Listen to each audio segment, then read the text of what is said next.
Bonsoir à tous, bienvenue aux 20h dans l'actualité de ce samedi 20 février 2021. La Croix-Rouge gabonaise a un nouveau président, Véronique Tsakoura, élue au terme de l'Assemblée générale élective, aura la mission de redorer l'image de cette organisation.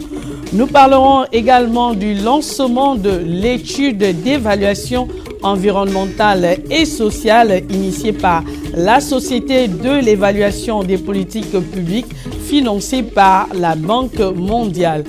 Enfin, ce troisième samedi du mois de février est dédié à la célébration de la journée internationale du pangolin, une journée qui invite à la sensibilisation sur les méfaits du braconnage de ce mammifère. Voilà pour les titres. Commençons ce journal avec les conséquences du mouvement concert des casséroles. L'on dénombre des dégâts matériels et des morts. D'ailleurs, le Premier ministre, chef du gouvernement, a réagi. Rose Christiane Osuka Raponda, tout en déplorant les décès occasionnés par ce mouvement, a annoncé plusieurs mesures, notamment la gratuité du test Covid. On fait le point avec Martial Edgar Chibina. Partagé entre, d'une part, la nécessité des mesures indispensables pour freiner la propagation de la deuxième vague de la pandémie à coronavirus, et d'autre part, une population qui en paie le lourd tribut, le gouvernement a à cœur de soulager ses concitoyens. Conscient des difficultés engendrées par cette pandémie, le gouvernement a pris la décision de rendre de nouveau gratuits les tests Covid, dont le coût était de 5 000 francs CFA. Une mesure qui touche directement les Gabonais dans leur quotidien, un quotidien économiquement suffisamment éprouvé. Autre aspect, depuis le début de la pandémie et des mesures qu'elle a suscitées, chaque jour est une peine pour les Gabonais, notamment pour ce qui concerne le transport.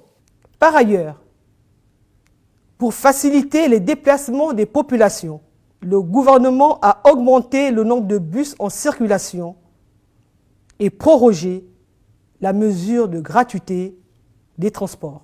Au-delà du quotidien, il y a également l'avenir. Or, pas d'avenir sans la santé pour tous. Le gouvernement se démène pour une vaccination effective.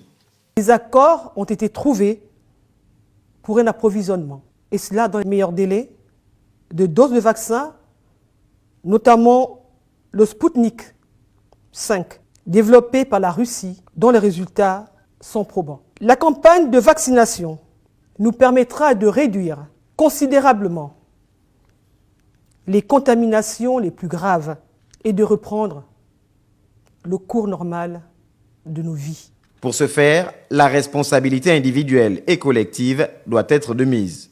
Si nous parvenons à infléchir la courbe de la pandémie grâce à la stricte application par tous des mesures sanitaires et à faire retomber en deçà de 50 le nombre de contaminations par jour, alors les restrictions seront rapidement allégées. Selon les prévisions de notre comité scientifique, cet objectif doit être atteint en mars. Un objectif qui, pour être atteint, passe par l'appréciation juste de la gravité de la situation sanitaire et de notre destin qui se joue désormais entre nos mains. Dixit, Rose Christiane Osuka Raponda. Le commandant en chef de la police nationale, Serge Hervé Ngoma, sur nos antennes hier, a fait le point sur les événements malheureux enregistrés jeudi dernier à Libreville. Un bras de fer entre les forces de police nationale et les populations que Stevie Oyanmezu nous retrace dans ce commentaire.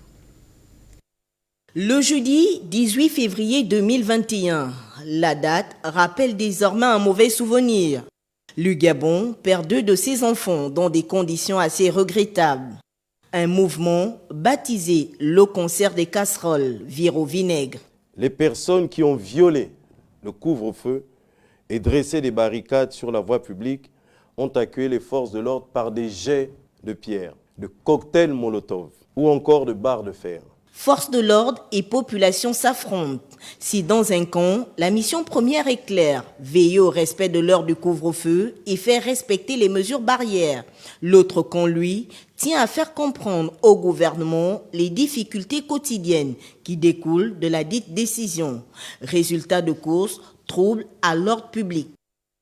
Ces personnes, dont certaines étaient manifestement surexcitées, ont dressé des barricades sur la voie publique avec des pneus brûlés, des poubelles et toutes sortes d'objets, entravant ainsi la circulation. Ces agissements sont une violation flagrante du couvre-feu mis en place et engendrent de ce fait un trouble manifeste à l'ordre public. La situation aujourd'hui présente un climat tendu entre les forces de sécurité et de défense et la population. Victime du côté des civils et blessé dans le camp adverse. Le général Hervé Ngoma en fait un point d'honneur, établir les responsabilités de part et d'autre. Au nom des forces de défense et de sécurité, j'adresse mes plus sincères condoléances aux familles des deux défunts. Une enquête administrative a été ouverte. Celle-ci est actuellement en cours. S'il s'avère que des fautes ont été commises, ce qui reste à démontrer, elles seront, suivant les lois et règlements, sanctionnées. Les faits, tels que relatés, suscitent réflexion. L'ennemi commun qui est Covid-19 semble être oublié et rangé dans un placard. L'on note une certaine animosité entre Gabonais, un sentiment qui est loin de traduire le message de paix, d'unité et de fraternité de notre hymne national, la Concorde. Et le procureur de la République, André Patrick Ropona, a décidé à cet effet d'ouvrir une enquête pour établir les responsabilités à la suite des événements obstétrés par le mouvement Concert des Casseroles de jeudi dernier. D'autres détails avec Patricia Lydie Mouelé. Une enquête a été ouverte par le parquet pour déterminer les circonstances réelles des décès de nos compatriotes morts par balle. Des témoignages ont fait état de la présence d'un véhicule avec à son bord des hommes qui auraient ouvert le feu. De telles révélations ne pouvaient que motiver l'ouverture d'une enquête par le parquet de la République, car les circonstances des décès se doivent d'être établies. Les premiers éléments de l'enquête, dont certains témoignages, révèlent qu'un véhicule de type Toyota Prado a été vu sur les lieux avec des personnes portant des cagoules et qui ont ouvert le feu. Des autopsies vont être pratiquées sur les corps des victimes et un point des avancées des enquêtes sera fait en temps utile. Le procureur de la République, André Patrick Ropona, a indiqué dans ses propos que l'enquête devrait aussi s'intéresser à l'identification des auteurs qui ont incité à la violation du couvre-feu. En effet, si incitation ou motivation il y a eu à être dans la rue aux heures du couvre-feu, cela relève de l'incivisme avec pour conséquence des troubles à l'ordre public, tout acte répréhensible par la loi. Le parquet appelle chaque citoyen à respecter les mesures édictées par l'État dans le cadre de la riposte contre la pandémie de Covid-19, car leur violation expose le citoyen à des sanctions conformément à la législation en vigueur. Tout compte fait, que prévoit la loi en cas de nécessité absolue pour les éléments de force de défense qui ne peuvent maîtriser la foule quand celle-ci refuse d'obtempérer face à un mot d'ordre? Que doivent-ils faire quand il y a atteinte à leur vie ou à leur intégrité physique ou à celle d'autrui? Une interrogation à laquelle nous répondra le parquet après l'aboutissement de l'enquête. On parle à présent de diplomatie dans le secteur pétrolier. Le ministre du Pétrole de la République fédérale du Nigeria séjourne dans notre pays depuis hier. L'envoyé spécial de l'Organisation des pays exportateurs du pétrole est venu revisiter l'accord du 12 avril sur la réduction de la production du pétrole avec son homologue Vincent de Paul Massassa. Compte rendu, Larding Mamba et Bertin Osaga. Vincent de Paul Massassa, ministre gabonais en charge du pétrole, dévise avec son homologue du Nigeria, Timi Pre Silva, et envoyé spécial de l'Organisation des pays exportateurs du pétrole. Au centre du conclave, l'accord du 12 avril sur la réduction de 23% de production du baril. Le Gabon s'engage à honorer tous les efforts et nous nous engageons ici-là à poursuivre ces efforts de réduction jusqu'à satisfaction de notre engagement. C'est l'engagement que le Gabon continue de prendre vis-à-vis de l'OPEP. L'émissaire de l'OPEP, en visite de 48 heures en terre gabonaise, veut se rassurer de la mise en œuvre de cette exigence qui permettra aux pays membres de cette organisation de capitaliser. Quand on est arrivé, on a vu qu'il y avait une inadéquation dans certains chiffres qui nous ont été présentés par les autorités gabonaises. Et donc c'est dans cette lancée que nous sommes en train de discuter et nous pensons voir la lumière juste après cet échange. Le Gabon, pays d'Afrique centrale, s'est résolu dans une méthodologie particulière à honorer ses engagements. Aujourd'hui, pour la production gabonaise, nous sommes partis de 227 000 barils jour en mai 2020. Aujourd'hui, en janvier 2021, le Gabon affiche 205 000 barils jour. C'est quand même un effort de réduction substantiel que nous enregistrons. Satisfait des échanges et du travail opéré par le Gabon, l'envoyé spécial de l'Organisation des pays exportateurs du pétrole exhorte le Gabon à se bonifier sur cette lancée. Venons-en au grand titre de ce journal. Véronique Tsakoura est le nouveau président de la Croix-Rouge au Gabon, élu par les membres du conseil de cette organisation à l'issue de l'Assemblée générale élective. Elle a pour mission de protéger et de porter assistance aux personnes vulnérables en situation de violence. Reportage Bienvenue Nelkem et Pierre Claver est là, Biyogi. Véronique Tsakoura a été portée ce samedi 20 février à la tête de la Croix-Rouge gabonaise. Elle remplace le docteur Guy-Patrick Obiondon, actuel ministre de la Santé. Donc il était question que le Conseil national de direction, donc l'instance qui dirige la Croix-Rouge gabonaise, se réunisse pour constater d'abord la vacance de poste et par la suite désigner l'intérim. Cette rencontre ne s'est pas passée sans anicroche. Ça a été un peu houleux, mais à la fin, nous avons abouti à un résultat. Donc, la vice-présidente nationale de la Croix-Rouge gabonaise devient présidente nationale par intérim. Ancien vice-président de la Croix-Rouge, le nouveau président connaît ses nouvelles prérogatives, notamment celle d'assumer le rôle d'auxiliaire des pouvoirs publics pour tout ce qui concerne l'humanitaire. On couvre les 9 provinces, il y a les comités locaux de la Croix-Rouge gabonaise sur les 9 provinces. Et remarquez qu'ils sensibilisent, peut-être que ce n'est pas très vulgarisé, mais ils sensibilisent sur la problématique de l'heure. Rappelons que la Croix-Rouge a pour objet de prévenir et d'atténuer les souffrances humaines en toute impartialité. Donc sans aucune discrimination, notamment de nationalité, de race, de sexe, de classe sociale, de religion, de langue ou d'opinion publique. Et ce qui focalise l'actualité en économie, c'est le forum des acteurs publics et privés du secteur logistique et transport, placé sous le thème « La logistique et les transports, piliers de la transformation économique, sociale et environnementale du Gabon ». La rencontre était présidée par le directeur général de l'ANPI en présence de Frédéric Yenda Moukoula et Richard Moubira Massessé. En ligne de mire de ce forum des acteurs publics et privés de l'univers des transports et logistiques, la réflexion sur les différentes propositions et pistes de solutions visant à améliorer davantage ce secteur. Comprendre les difficultés qui existent sur ce taxe pour permettre de fluidifier à la fois les exportations du Gabon, mais en même temps de les rendre beaucoup plus compétitives. Et cette étude avait relevé un certain nombre de manquements. Accompagner le gouvernement, n'est-ce pas, dans son plan d'accélération de la transformation de l'économie. Notre entreprise, effectivement, mobilise un panel d'intervenants au niveau international et au niveau national. Le développement des infrastructures routières demeure à jamais la pierre angulaire permettant de booster le secteur. Sur un réseau routier à peu près de 10 000 km, nous en avons à peu près moins de 20%. Et c'est très peu. Il faudra essayer de le relever autour de 5 000 km route. Des contributions riches d'enseignements. Au sortir de ces travaux, il y a un livre blanc dans lequel seront retranscrits toutes les propositions et toutes les solutions innovantes qui ont été apportées ce jour pendant le Club Presse Gabon Logistique et Transport. Maintenant, la liberté sera donnée à nos dirigeants de les appliquer. Les conclusions de cette assise constitueront sans conteste une valeur ajoutée à la feuille de route du gouvernement en matière d'accélération de la transformation de l'économie gabonaise.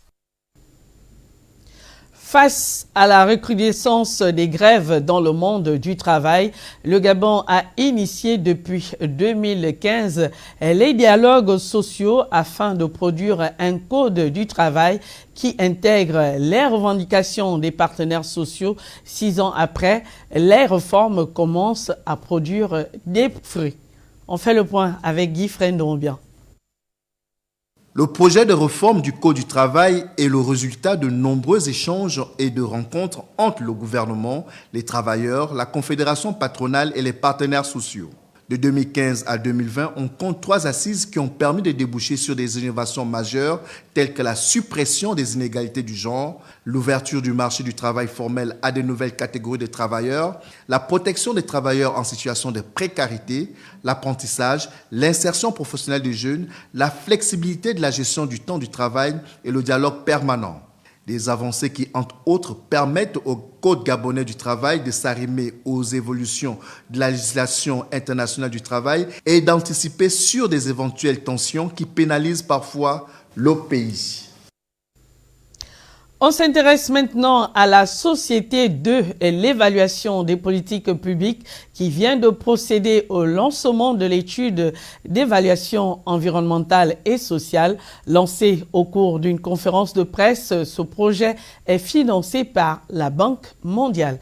Compte rendu Cabrel Guillain, elle est mamie, Michel John Boudégan. La gestion environnementale et sociale, une nécessité dans la lutte contre la réduction des émissions pour le secteur forestier. Un challenge pour de nombreux pays, dont le Gabon, qui vient de bénéficier à travers le cabinet de la Société gabonaise de l'évaluation des politiques publiques, un don d'1,171 milliard de la Banque mondiale. Le Gabon, lui, il a la chance et l'avantage d'appartenir au deuxième poumon forestier du monde. Donc, cette forêt a l'avantage de capter du carbone. Et ce carbone, le Gabon a besoin de ce carbone et peut le commercialiser sur le marché international. L'objectif est de mettre en place une stratégie nationale de réduction des émissions pour le secteur forestier et d'élaborer des instruments de gestion environnementale et sociale. C'est d'ailleurs ce qui justifie cette rencontre d'échange qui a pour but de mettre en place un document inclusif. L'étude consiste à produire un document sur toute l'évaluation environnementale ainsi que des instruments de contrôle. Aussi, dans la méthodologie que nous allons adopter, qui se compose de 4 parties. La première partie, c'est la revue documentaire, tout ce qui concerne la législation en matière environnementale au Gabon. Ensuite, il y aura des enquêtes sur le terrain qui vont durer 79 jours et il y aura des rencontres institutionnelles. Commandée par l'Agence nationale des parcs nationaux à travers son unité de coordination, cette étude qui sera menée par le cabinet de la Sogeval concerne uniquement les provinces de l'estuaire, le Haut-Ogooué, le Goué-Lolo, le Moyen-Ogooué, le Goué-Vino et le Ouanentem. L'examen IOS se déroule à Libreville demain dimanche. Cet examen qui ouvre les portes des universités de Turquie au Gabonais sera rehaussé par la présence de 2 officiers turcs. En avant-première de cet examen, Léa Virginie Atsam et Gérard Magnagna. Arrivés de la Turquie, ces officiers turcs ont tenu à donner un cachet particulier à cet examen qui aura lieu ce 21 février. Ils sont arrivés au Gabon pour un examen. C'est la raison de leur présence ici au Gabon, en fait, par rapport à l'examen qui va se passer pour les jeunes Gabonais. En fait. Et l'examen aura lieu dimanche. Occasion pour les organisatrices de l'examen IOS Gabon d'encourager les postulants. On vous insiste de vous inscrire massivement. Donc ce n'est pas quelque chose de pipeau, c'est quelque chose de vrai, ils sont là. Donc inscrivez-vous massivement, c'est une opportunité qui vous est offerte. Donc saisissez-la. Pour les retardataires, il y a encore la session de juin. L'examen va se passer le dimanche 20-21. à l'université Omar Bongo Ondimba. Lancé en 1981 par l'État turc aux nationaux et internationaux, l'examen a pour objectif de permettre de profiter de la qualité d'études des universités turques et la langue n'est pas obligatoire pour les postulants. Le pangolin, espèce faunique, régulateur des insectes, est célébré ce jour à travers une journée internationale. L'objectif étant de sensibiliser la population sur les méfaits du braconnage de ce mammifère. Reportage Marie-Chantal Ndong et Ingrid Antombo. Le pangolin, qu'on appelle aussi dinosaure cuirassé, s'éteint à petit feu. Considérés comme les mammifères les plus braconnés, ils voient leur population disparaître. Toutes les 5 minutes, cette espèce sauvage est capturée en Asie et en Afrique à cause de sa chair et de ses vertus thérapeutiques. Plus d'1 million de pangolins ont été tués au cours de la dernière décennie. Ainsi, une convention internationale sur la faune a strictement interdit sa commercialisation. De même, au Gabon, l'Agence nationale des parcs nationaux en a fait une espèce protégée où dans le pays, le spécimen unique, le plus grand au monde, est enregistré, fait 1,72 m et pèse 38 kg. Les fourmiliers écailleux contribuent au maintien des forêts en ce qu'ils régulent la population d'insectes. S'ils ne se nourrissent pas de ces insectes, ils seront plus nombreux et mangeront les arbres. Les pangolins sont les seuls mammifères au monde recouverts d'écailles. Ils vivent dans les régions tropicales d'Asie du Sud-Est et d'Afrique. Il existe 8 espèces, dont 4 en Asie et 4 en Afrique.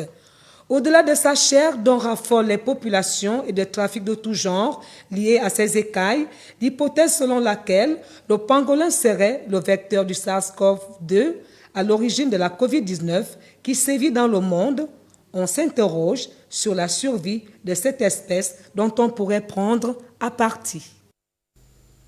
Cap sur l'étranger à présent au Niger, le second tour de l'élection présidentielle aura lieu ce dimanche. Les Nigériens vont choisir entre Mohamed Bazoum et le candidat du pouvoir et Mamadou Ousmane. Veille de vote, c'est avec Janice Ondogema et Francis Banja. Sur les 22 millions d'habitants que compte le Niger, 7 millions d'électeurs sont appelés aux urnes ce dimanche pour départager les 2 candidats en lice. Pour ce sprint final, le jeu des alliances est très déterminant. À quelques heures du second tour du scrutin présidentiel, la sérénité règne dans le camp présidentiel. Mohamed Bazoum, le dauphin désigné du président sortant Mamadou Issoufou qui a renoncé à un 3e mandat, avait obtenu 39,3% des voix au premier tour devant son rival Mamadou Ousmane qui a recueilli 16,98% des suffrages. Ce dernier veut créer la surprise comme en 1993 face à Mamadou Tandja. Mamadou Ousmane est le premier président démocratiquement élu au Niger en 1993. Puis, en 1996, un putsch militaire l'évince du pouvoir. Et en 1999, il devient l'artisan de la victoire de son rival d'hier, c'est-à-dire Mamadou Tandja. Mamadou Ousmane incarne au Niger l'image d'un vieux briscard de la politique. Mais Mohamed Bazoum, le candidat du pouvoir, reste le grand favori de ce 2e tour. Et maintenant, le rappel des titres. La Croix-Rouge gabonaise a un nouveau président, Véronique Tsakoura, élue au terme de l'Assemblée générale élective, aura la mission de redorer l'image de cette organisation. Nous avons parlé également du lancement de l'étude d'évaluation environnementale et sociale initiée par la Société de l'évaluation des politiques publiques financée par la Banque mondiale. Enfin, ce 3e samedi du mois de février est dédié à la célébration de la Journée internationale du pangolin, une journée qui invite à la sensibilisation sur les méfaits du braconnage de ce mammifère. Merci d'avoir regardé ce journal. Prochain rendez-vous avec l'actualité, 23h, Wilfried Mpiga Mvouamba. Moi, je vous dis à demain, 20h.